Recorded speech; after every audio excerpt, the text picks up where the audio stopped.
자, 정치권 소식으로 들어가 보겠습니다. 오늘 새정치민주연합에서 내놓은 보고서가 관심을 끄는 내용이 담겨 있는데요. 박근혜 대통령이 겨냥한 게 바로 유승민 원내대표가 아니라 바로 김무성 대표다. 이런 내용이 들어있다고 합니다. 어떤 얘기인지 궁금하실 텐데 자세히 풀어드리겠습니다. 그리고 비박과 비노가 연대를 해서 개헌까지 가는 게 어떠냐, 이런 시나리오들이 새롭게 제기가 됐는데 상당히 설득력이 있는 얘기다, 이런 평가가 나오고 있습니다. 자세히 한번 짚어보겠습니다. 천상철 차장께 먼저 질문을 드리겠습니다. 자, 이 보고서 언제 나온 건지 어떤 내용인지 먼저 정리를 좀 해주십시오. 네, 일단 오늘 나온 거고요. 새정치민주연합의 민주정책연구원이라고 이제 싱크탱크라고 하죠. 뭐 새누리당의 여의도 연구소가 있다면 그 새정치민주연합의 민주정책연구원이 있는데 여기에서 이제 보고서를 냈는데 이 새누리당의 내홍 사태를 그들만의 공천권 전쟁 이렇게 공천권 전쟁. 예. 박근혜 대통령의 최종 목표는 유승민이 아닌 김무성 교체다. 이 안정적인 대중 기반이 없는 김무성 대표는 대치가 가능하다고 생각을 하고 있고 완전한 박근혜 정당을 만들려고 하고 있다. 청와대가 이렇게 주장을 했습니다. 그렇군요. 박성원 논설위원. 네. 뭐 설득력이 있어 보이기도 하고요. 네. 뭐 조금 내분을 일으키기 위해서 야당이 낸 보고서 같기도 하고 어떻게 네. 보십니까? 김무성의 교체가 최종 목표다. 저것은 새정치연합으로서 네. 희망 섞인 전망이라고 봅니다. 희망 섞였다. 예, 실제로 그 현재 박근혜 대통령이나 친박들은 김무성 자체를 타겟으로 하고 있지 않습니다. 예. 그것은 왜냐하면 현재에서 김무성 체제를 무너뜨릴 방법도 물론 최고위원들이 사퇴하면 되지만 예. 그 자체는 곧 그 내년 총선을 앞두고 여권 내의 분열이고 전쟁이기 때문에 그러한 것은 박근혜 또 정부로서도 사실상 레임덕을 자초하는 일이기 때문에 그 부분은 현재 목표하지 않고 유승민을 쳐내는 것, 그것을 위해서 김무성 대표도 여차하면 흔들어 날릴 수 있다라고 하는 압박하는 것이 현재의 수준인데 새정치연합으로서는 완전히 김무성까지 타겟으로 해서 실제로 전면전이 붙어서 여권이 반쪽 나기를 희망하는 그런 보고서다 생각이 듭니다. 그렇군요. 예, 늘 나오는 얘기 있지 않습니까? 그런데 이 새정치민주연합 싱크탱크에서 이 새누리당을 두고 이 공천권 두고 비박과 친박이 벌이는 어떤 개파 싸움, 이건 뭐 묻은 뭐가 뭐 나무라 한다. 예. 뭐 이런 소리를 들어도 될 것 같습니다. 어떻든 이 대통령과 지금 김무성 대표 이 두 사람이 지금은 갈라서는 것으로 원할 수도 없고 또 원해서도 안 되는 그런 지금 시기인 것 같고요. 예. 그런데 만약에 비박과 친박의 갈등이 정말 회복할 수 없는 지경에 이른다면 대통령은 명분 있는 소수로 남을 것이라는 것은 명분 있는 소수로 남는다. 예, 그건 아마 뭐 불변직일 겁니다. 그때 이제 김무성 현 대표가 어떻게 자기 스탠스를 취할 것이냐 하는 게 저도 사실 궁금한 점인데요. 어쨌든 대통령은 지금 아직 2년 반이나 임기가 남아있고 아직까지는 살아있는 권력이거든요. 김무성 대표가 친박과 더 나아가서 대통령과 거리를 두면서 차기 권력을 노린다 하는 것은 아마 상상할 수도 없는 일이 될 겁니다. 네, 그렇군요. 박성원 논설위원, 지난번에 저희가 이제 대통령의 탈당 가능성, 대통령이 이제 뭐 여러 가지 지금 정치권과의 호흡이 잘 맞지 않고 정치권이 뭐 대통령을 도와주지 않고 있는 그 상황에 대한 답답한 마음, 결국엔 탈당으로 이어질 가능성까지 우리가 한번 짚어보긴 했는데, 자, 오늘 이 칼럼, 조선일보에 실린 이 칼럼이 정치권에 큰 파장을 낳은 바로 이 칼럼입니다. 사실 정치부 기자 한다고 하면 상상력이 중요하다는 얘기를 참 많이 하거든요. 어떤 정치가 어떤 방향으로 나아가야 될지 상상을 하고 그 상상력을 뒷받침할 수 있는 여러 가지 그림들을 빼곡하게 아주 완성도 있게 그린 그림, 이런 것들이 칼럼과 기사의 좋은 요건이 되는데 바로 그런 칼럼이 아니었냐 하는 그런 얘기들이 나왔습니다. 비박과 비노가 합치면 어떤가? 제목은 이런 칼럼인데 내용을 한번 보겠습니다. 아주 관점이 새로운 내용이 많이 들어있습니다. 개파에 의한 개파를 위한 정치는 갈수록 민의와 멀어진다는 걸 정치인들 스스로도 안다.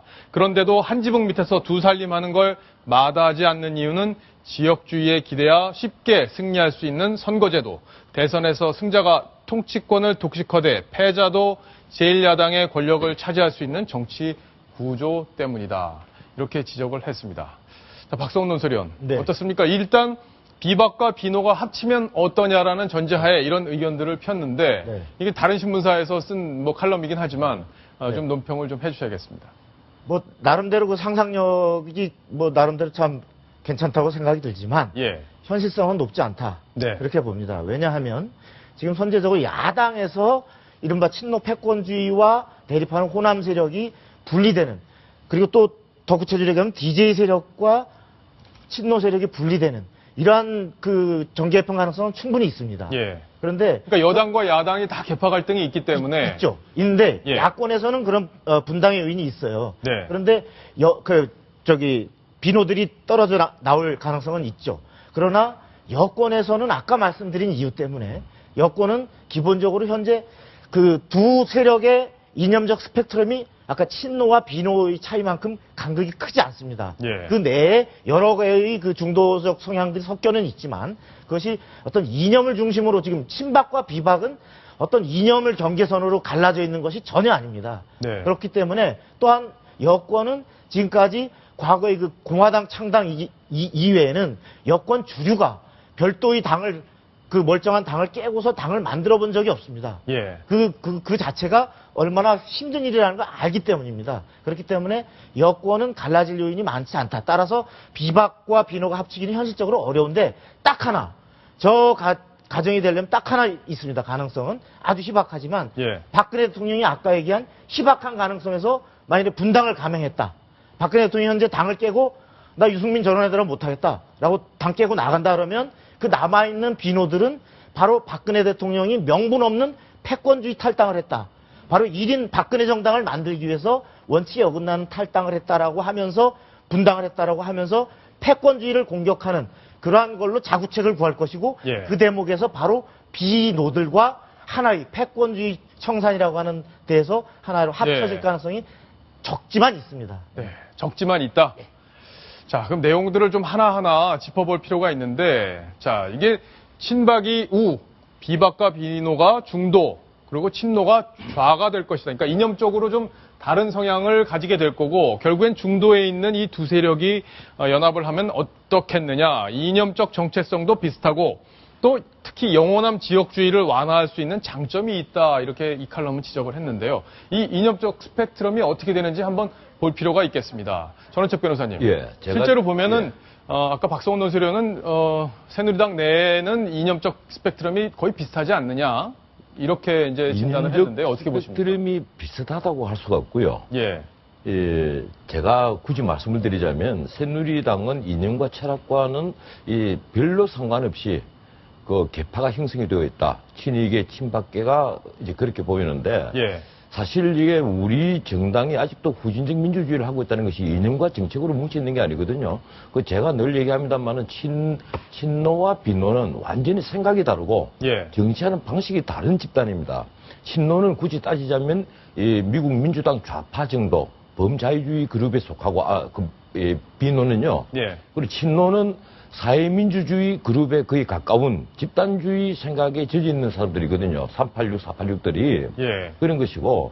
그런데 제가 지금 국회 표결 그동안 한 과정들을 분석한 자료를 훑어보니까 사실 아까 말씀하신 그 칼럼이 전혀 잘못된 것이 아닌 것이 친박은 확실히 가장 지금 현재 국회 안에서는 보수적이에요. 네, 보수적이고 그리고 친노는 거의 사민주의에 가까운, 정의당에 가까운 그룹이고, 그리고 비노와 친박이 비교적 미국 민주당 좌파 그룹에 가까운, 네, 예, 그리고 사실 미국 공화당에 가까운 그런 그룹은 우리 지금 정파에 없습니다. 그래서 사실은 보수적이라고 할 수는 없고요. 친박 그룹도 중도 우파 정도로 봐야 되고, 비노와 비박은 중도 좌파 정도로 봐야 되고요. 예. 그리고 친노 그룹은 거의 좌파 그룹으로 봐야 되거든요. 근데 지금 아까 박성훈 위원께서는 이게 참 상상이라고 얘기를 하는데 사실 우리가 지향해야 될 바입니다. 지향해야 된다. 예, 정당이 저렇게 바뀌어야만 예. 우리가 앞으로 지역주의도 청산할 수가 있고 우리 정당들이 정책으로 서로 경쟁을 할 수가 있는 단계에 들어갈 수가 있는 겁니다. 네, 그렇군요. 자, 결국에는 이 양쪽의 세력이 얼마나 되느냐 이것도 참 관심사일 것 같아요. 얼마나 많은 비노가 있고 얼마나 많은 또 비박이 있어서 이 두 세력이 연대하면 어떤 것까지 가능한지 이런 것들을 짚어볼 필요가 있는데 자 이게 대통령에게도 별로 도움이 안 되는 건 아니다. 이런 정치 구도가 바뀌는 게 이런 논리입니다. 이 현행 국회 선진화법 아래서는 어차피 60% 이상 차지하는 당이 없기 때문에 뭔가 대통령을 뒷받침할 수 있는 상황이 안 되기 때문에 결국에는 이런 이합 집산을 통해서 뭔가 대통령도 새로운 접근을 하는 게 나머지 임기를 끌고 가는데 유리하지 않겠느냐 이런 진단인데 실제 당 내부의 분석을 해본다면 천상철 차장 좀 정리를 해주셔야겠는데 친박, 친노, 비노, 비박 어떻게 구성이 돼 있는지 얼마나 구성이 돼 있는지 연대하면 어떻게 되는지 좀 설명을 해주십시오. 네, 이제 국회의원 수가 이제 300석이지 않습니까? 예. 새누리당이 160석, 새정치민주연합이 130석을 가지고 있습니다. 그래서 이제 분석을 좀 해보면 친박계 의원 목소리는 굉장히 크지만 사실 인원은 소수입니다. 네. 30명 정도로 추산이 되고 있고. 그러니까 대통령이 나 탈당하겠다 했을 때 따라 나갈 수 있는 사람은 저 정도 많이 잡아도 저 정도 아니냐. 그렇습니다. 예. 그리고 비박은 130명으로 절대 다수를 차지하고 있습니다. 새정치민주연합에서는 친노와 비노가 이제 비슷한 구조인데 친노가 조금 더 많습니다. 친노는 약 70명, 비노는 약 60명으로 추산이 됩니다. 그래서 아까 주용준 칼럼에서 나온 대로 숫자를 한번 합쳐보면 예. 숫자가 이제 대상 나오겠죠. 일단 비박과 비노를 합치면 200명 안팎이 됩니다. 그러니까 그렇군요. 190석이 되지 않습니까? 200명이라는 숫자가 상당히 의미가 있는 숫자 아닌가요? 그렇습니다. 개헌을 추진할 수 있는 의석이기 때문에 3분의 2가 되기 때문에 예. 그렇게 두 세력이 합치게 된다면 개헌을 추진할 수 있는 의석이 되기 때문에 대통령 입장에서 또 국회 입장에서 상당하게 파워를 그러니까 힘을 가질 수 있는 그런 세력이 될 수 있다는 거죠. 다른 친노 친박을 합치면 뭐 얼마 안 되고 두 세력을 따로 가서 3당, 그러니까 친박당, 그다음 친노당, 비박 비노 합당, 그러면 3개당 중에서는 200석을 갖게 되기 때문에 어떤 개헌도 추진할 수 있고 또 국회 선진화법에서 자유로워서 여러 가지 법안도 처리할 수 있고 네. 상당히 의미 있는 의석수가 나올 수 있습니다. 그렇군요. 예, 제가 한 말씀 더 보태자면 저기에 비박과 비노 그리고 이 친박까지 포함하면 사실 범자유주의 그룹이라고 할 수가 있습니다.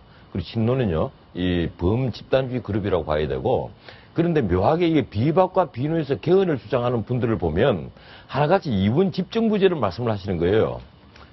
이원 집정부제요. 김무성 대표도 그런 얘기를 했었죠. 예, 그렇죠. 그리고 차기 주자 그룹에서 지금 이원 집정부제를 얘기하는 것은 솔직히 말하면 자신이 대통령이 될 수 있다는 어떤 확신을 못 가지고 있기 때문에 벌어지는 현상입니다. 예. 저는 이 대통령제를 이원 집정부제로 바꾸기는 굉장히 힘든다고 보는데 어떻든 비박과 비노가 그런 개헌론으로 뭉칠 가능성이 이 정권 말기에 가면 갈수록 높아질 겁니다. 네. 그래서 차기 총선에서 과연 개헌선을 비박과 비노가 뭐 당이 쪼개지든 붙든 간에 달성할 수 있느냐 하는 것도 하나의 이 관점입니다. 예, 중요한 포인트가 될 텐데 바로 이 200명 정도가 합쳐진다고 해도 이 안에 대선 주자가 있느냐 없느냐 이게 바로 중요한 포인트일 텐데 이 안에 분명히 김무성 대표가 들어가 있을 것 같습니다. 그런데 김무성 대표는 대권에 대해서 여러 번 부인을 한 적이 있고 대권 도전에 대해서 부인을 한 적이 있습니다. 그리고 스스로도 이 오스트리아식 이원 집정부제에 대한 강한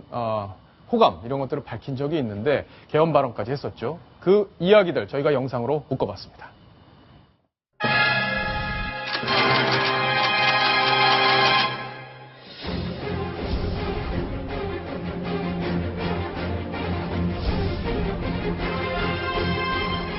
이때 제가 이 민감한 사항을 답변을 하지 않았어야 되는데 그것은 제 불찰로 생각을 합니다. 대통령께서 이태리 아셈 외고를 하고 계시는데 제가 예가 아닌 것 같아서 죄송하다는 말씀 드립니다.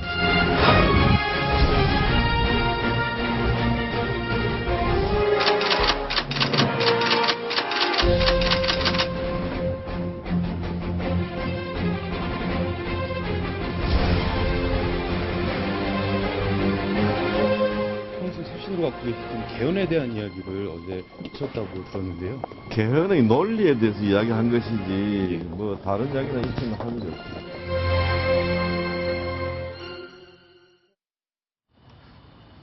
자, 김무성 대표는 개헌에 대한 강한 소신을 갖고 있다 이렇게밖에 볼 수 없는 그런 이야기들 저희가 영상으로 묶어봤는데 시청자 질문이 왔습니다. 전원책 변호사께 질문 드리겠습니다. 비박과 비노가 연합을 해도 정책 연대까지 가능할지 모르겠습니다. 아까 가능하시다고 말씀하셨는데 이분 생각은 어떤지 보겠습니다. 예를 들어 북한 문제에 대한 양측의 입장은 많이 달라 보입니다. 결국 정책 연대가 가능해야 하나의 정당이 되는 건데 가능할까요? 라고 지적을 하셨습니다. 예를 들어서 이제 이 DJ를 계승한 비노 그리고 지금 현재의 비박 그래도 북한 문제에 대해서는 바라보는 정도, 어떤 느낌 이런 것들이 많이 달라 보이긴 합니다. 지금 이 비박 뭐 더 광범위하게 얘기를 하자면 친박도 일부 포함됩니다만은 예. 이 우리가 대북 정책에 있어서 가장 우리가 관점이 5.24 조치 해제를 어떻게 볼 것이냐. 그렇죠. 더 나아가서 예. 6.15 선언에 대해서 어떤 이해를 하고 있느냐 하는 부분입니다.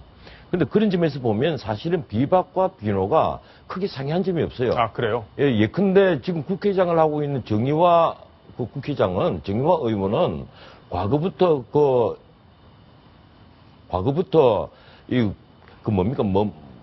그걸 민하협 공동대표를 했죠. 예. 민하협 공동대표 하면서 6.15 선언에 대해서 강렬한 지지를 표시를 했고, 그리고 많은 비박계 의원들이 이 6.15 선언에 대해서 호감을 표시를 합니다. 그리고 박근혜 대통령도 6.15 선언에 대해서는 크게 부인을 하지 않았거든요. 부정하지 않았습니다. 그런 면에 있어서 지금 앞으로 제가 보기로는 비박과 비노가 만약 연합을 한다는데 대북 정책이 큰 장애가 되지는 않을 거예요. 그리고 무엇보다도 그 뿌리가 비슷합니다. 과거 YS DJ 때 민주화 운동할 때부터 지금 비박과 비노의 뿌리는 그 상징을 하자면 이 김무성 대표와 그리고 홍원암계 그 DJ의 적손들 뿌리는 다 같거든요. 예. 민주화 운동에 참여한 뿌리는 같기 때문에 오히려 만약에 비박과 비노가 연합을 한다면 많은 명분이 생길 거예요. 우리가 그 민주화 세대라는 명분이 생길 것이고, 그리고 지역 감정을 이제는 우리가 해체할 수 있다. 이런 명분을 가질 겁니다. 네. 박성원 논설위원님 보기에는 어때요? 이 김무성 대표와 사실 박지원 전 원내대표, 이분이 사실 원내대표를 같이 했단 말이에요. 이명박 정부 때 18대 국회였죠. 같이 하면서 굉장히 호흡도 잘 맞고 두 사람이 또 여러 가지 통하는 바가 많고. 근데 이 비박계 대표주자인 김무성 그리고 비노계 대표주자인 박지원 이 두 사람들이 만나서 이런 논의를 한번 해볼 수도 있는 것 아닌가 하는 생각이 좀 들긴 합니다.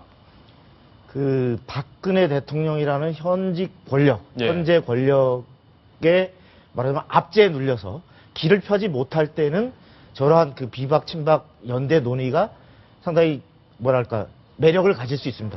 쉽게 해서 개헌 논의가 정권 지금 중반기까지 아직까지도 살아있는 이유는 그런 이유인데, 예. 근데 이게 이제 권력 후반 가서 말하자면 저무는 권력이 되면 바로 자기 권력을 누가 가질 것인가 해서 하나의 공통점을 찾는다는 것이 현실적으로 쉽지 않습니다. 예. 다시 말해서 영남에 주로 기초하고 있는 많은 또 영남과 보수에 기초하고 있는 새누리당 의원들과 아까 그 비노 의원들과의 뭐 공통점도 없진 않겠지만 기본적으로 호남에 근거하고 있고 DJ의 햇볕 정책에 근거하고 있는 대북관을 갖고 있는 이런 성역인 그것을 성역시하는 이런 세력들이 개별적으로는 어떤 뭐 6.15니 5.24니 이런 부분에서 접점이 있을 수는 있지만 예. 그 간극이라는 것을 뛰어넘어서 하나의 권력을 누가 차지할 것인가로 합일점을 이룬다는 것은 현실적으로 가능성이 높지 않다. 저는 그렇게 봅니다. 아, 그렇군요. 그러니까 조금 다르게 보시는 시각인데 저는 측면에서 예. 또 반론이 있으시네요. 예, 제가 짧게 한 가지만 더 보태자면요. 예.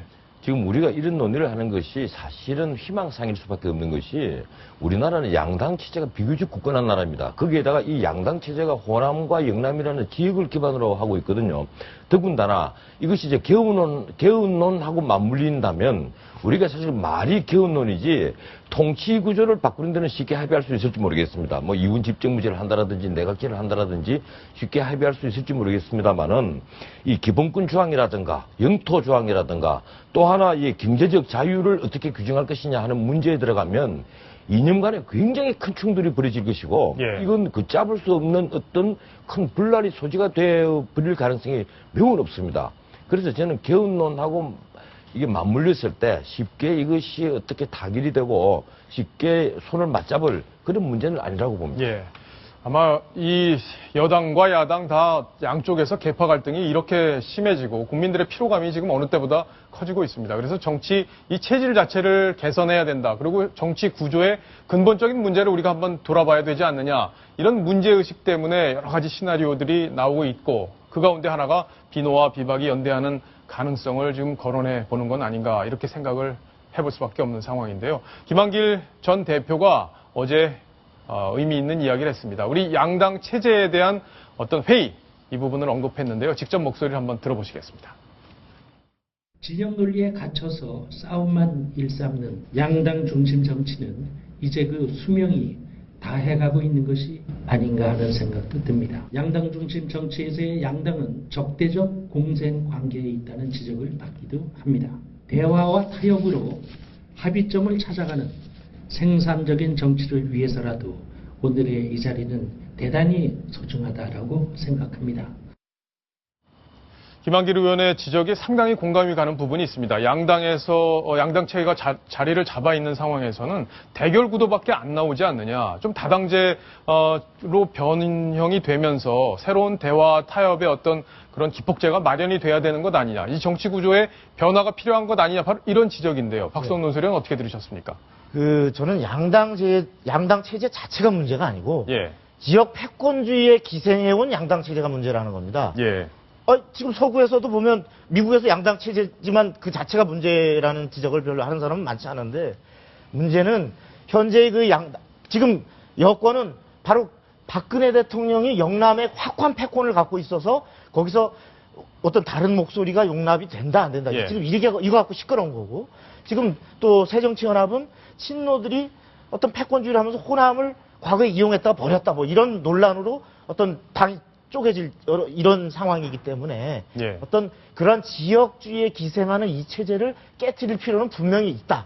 그런데 이것이 가능하려면 과연 현실적인 총선에서 양쪽의 어떤 지역주의에 또 유권자들도 많이 이렇게 경도돼 있는 이것을 깨트릴 만큼의 확고한 희생적 리더십을 보여주는 뭔가의 정치적인 세력이 제대로 등장해서 어떤 자기 희생을 무릅쓰고 국민에게 감동을 주면서 이것을 제3의 길로 선택하게끔 보여줄 수 있는 감동을 주는 세력이 과연 나타날 수 있는가? 예. 이런 문제인 것 같습니다. 이 김한길 대표가 저 발언은 조금 실수하신 것 같아요. 실수했다? 예, 양당 체제이기 때문에 우리가 대결 구도로 갈 수밖에 없다. 이건 아니거든요. 네. 만약에 우리 정당이 정책과 이념으로 뭉쳤고, 그리고 우리 야당들이 야당이 대한정당으로 기능을 했다면 대결 구도로 가지 않죠. 항상 정책 대결을 할 것이고 토론 구도로 가게 되겠죠. 근데 우리 정당들은 잘 아시다시피 보수 중심 정당이었고, 그래서 줄서기 정당, 패거리 정치를 해왔기 때문에 대결 구도로 갈 수밖에 없었던 겁니다. 그 점을 우리가 앞으로 피하기 위해서는 사실은 정치판의 물갈이부터 해야 되는 거예요. 예. 그런데도 김한길 대표가 지금 가장 코너에 몰려 있는 분 아닙니까? 오늘 느닷없이 저렇게 양당 구도이기 때문에 우리가 대결 구도로 가는 것이고, 그래서 다당제를 마치 선언하는 듯이 말씀하시는 것은 이건 뭔가 잘못된 것이고, 정당은 이념과 정책으로 뭉쳐야 되기 때문에 차라리 지금 정치판을 다 갈아엎고 새로운 정치판을 만들어야 된다. 이렇게 솔직히 고백하는 것이 정직한 말씀이 될 겁니다. 예. 이 정치판 물갈이가 참 쉽지 않은 거고 국민들도 참 많이 바라는데, 물갈이가 돼도 이게 좋은 방향으로 물갈이가 되는 경우, 이 경우가 쉽지 않기 때문에 이 물갈이라는 것들도 항상 조심스럽게 바라볼 수밖에 없는 그런 상황입니다. 지금 여권에서 어쨌든 고민의 한 복판에 서 있는 사람은 바로 김무성 대표입니다. 청와대로부터 압박도 받고 있고 당내 또 비노계로부터 압박도 받고 있습니다. 김무성 대표 오늘 너무 청와대에 저자세로 나오는 것 아니냐, 당내에서 이런 지적들 중진회의에서 나왔는데요. 이 지적에 대한 김무성 대표의 발언 들어보시겠습니다. 그런 지적에 대해서도 겸허히 수용하고, 과거에 비해서는 많이 개선이 되었는데 아직까지 그런 부분이 좀 남아있는 것 같은 생각도 듭니다. 그런데 저는 가능한 한 그러한 노력을 많이 해왔는데 앞으로 계속해서 개선해 나가도록 하겠습니다.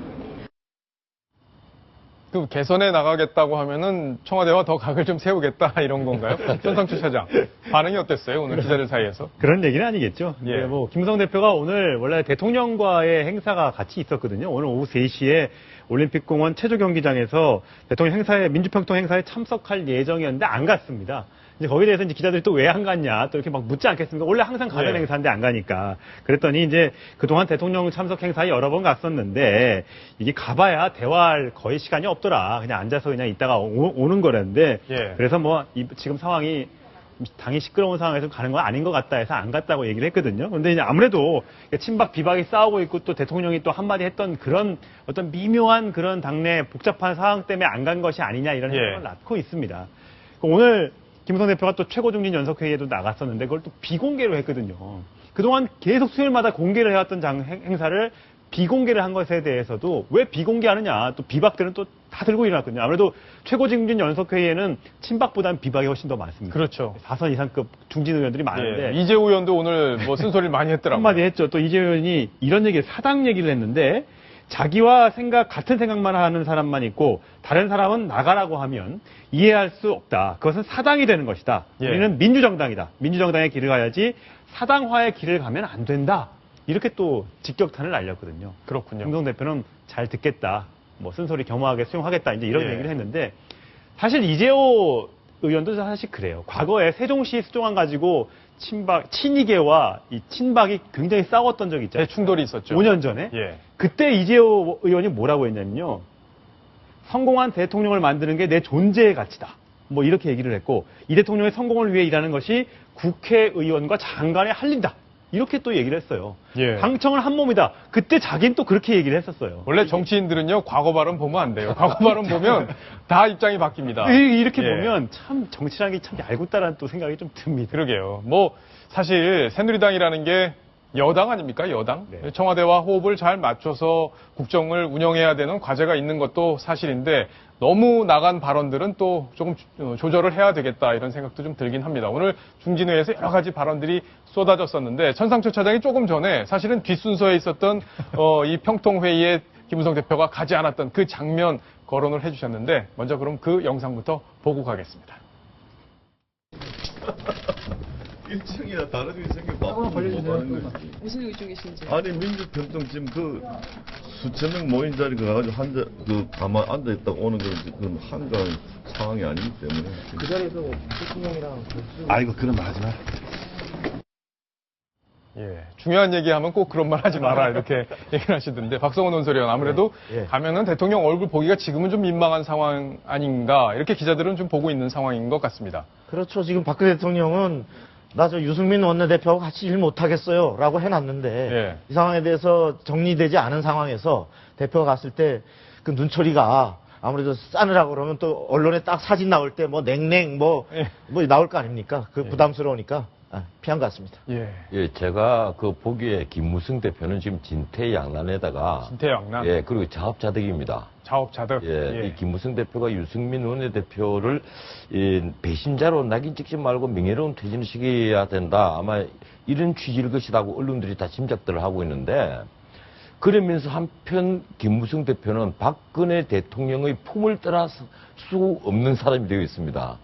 사실은 친박을 떠났다고 하지만 이 친박의 지원 없이는 그리고 친박과 판을 깨고는 자기 주자를 장담을 못 하거든요. 그런데 제가 왜 자업자득이라고 얘기하는가 하면 이런 분란의 소지를 만든 것은 유승민 대표뿐 아니라 그동안의 그 복지 정세 문제라든지 공무원연금 개혁 문제라든지 이번에 국회법 개정안 문제에 있어서 이 김무성 대표가 여당의 대표로서 청와대하고 제대로 소통하지 못했고 또 청와대의 뜻을 잘 알면서도 거기에 어긋나게 정리를 했기 때문에 결국 분란이 일어나는 겁니다. 자, 근데 그 책임은 뭐 예. 김무성 대표에게도 있겠지만 청와대에서도 그동안 뭐 정무수석에 대해서 힘을 실어주지 않고 또 뭐 여러 가지 소통의 청와대 문제도 있었고 이런 부분은 양측을 함께 봐야 되는 건 아닌가 예, 싶은데요. 청와대 정무라인에 문제가 있었던 것은 우리가 늘 하는 얘기고요. 예. 그리고 특히 이병기 실장이 들어오고 나서 정무라인이 더 막혔다. 그리고 김재원, 윤상현 두 정무특보가 또 제 기능을 못하고 있다는 것은 이미 많은 지적을 해오고 있는 상황인데 예. 하지만 그렇다고 해서 김무성 대표가 청와대의 뜻을 몰랐다는 것은 얘기가 되지 않습니다. 박근혜 대통령의 어떤 뜻, 공무원연금 계획을 어느 선까지 해야 된다. 예. 그리고 우리 복지 정세 문제에 있어서 나는 그 정세 없는 복지를 하겠다. 이런 주장을 해온 바라든지 그리고 국회법 개정안에 대해서 박근혜 대통령이 어떤 생각을 하고 있다는 것은 김무성 대표가 확실하게 다 알고 있었던 사항이에요. 네. 그런데도 그게 어긋난 결정이 나왔다는데 그것도 심야에 대통령이 누워 잘 때 그런 그 어길이 있었다는 것은 박근혜 대통령으로서는 굉장히 충격이었겠죠. 네. 예, 그 김무성 대표가 사실 그런 부분 소통을 좀 더 노력하지 못한 측면 분명히 있습니다. 예. 근데 이제 그렇기에는 더 원천적으로 따져보면 청와대가 그야말로 당정 소통을 너무나 소홀히 한 대목이 더 크다 하지 않을 수 없습니다. 예. 예, 김무성 대표가 그 김기춘 실장 시절에 일화를 소개한 게 있죠. 그 실장하고 좀 만나자 그러니까 그 밑에 실장의 비서가 지금 뭐 이러이러해서 보기 어려우니 나중에 보자고 해서 피가 거꾸로 솟았다. 예, 그런 발언을 이렇게 했었죠. 바로 비서실장마저도 집권여당의 대표가 만나기 어렵다는 얘기는 대통령을 면담 요청하는 게 불가능하다는 얘기입니다. 그러면 이런 부분에 대해서도 청와대도 지금 자꾸만 이런 상황에 대해서 과연 청와대는 다 잘했는가 이런 걸 같이 반성하고 어떻게 당청이 거듭날 것인가를 같이 고민해야 할 시점이라 생각합니다. 예, 문제가 생기면 그 문제의 본질을 좀 들여다보고 그 문제의 본질, 문제가 있었다면 그 부분들을 고쳐 나가는 것들이 발전이 되는 과정이겠죠. 그런 면에서 지금 박성훈 논설위원이 지적했듯이 양측 모두 이 소통 부분에서 문제가 있었던 부분을 점검을 하고 앞으로는 그런 일이 발생하지 않도록 국민에게 이런 볼썽사나운 모습을 보여주지 않는 그런 제도 장치를 마련을 해야겠다 이런 생각이 듭니다. 자, 정치권 이야기는 여기까지 정리하겠습니다.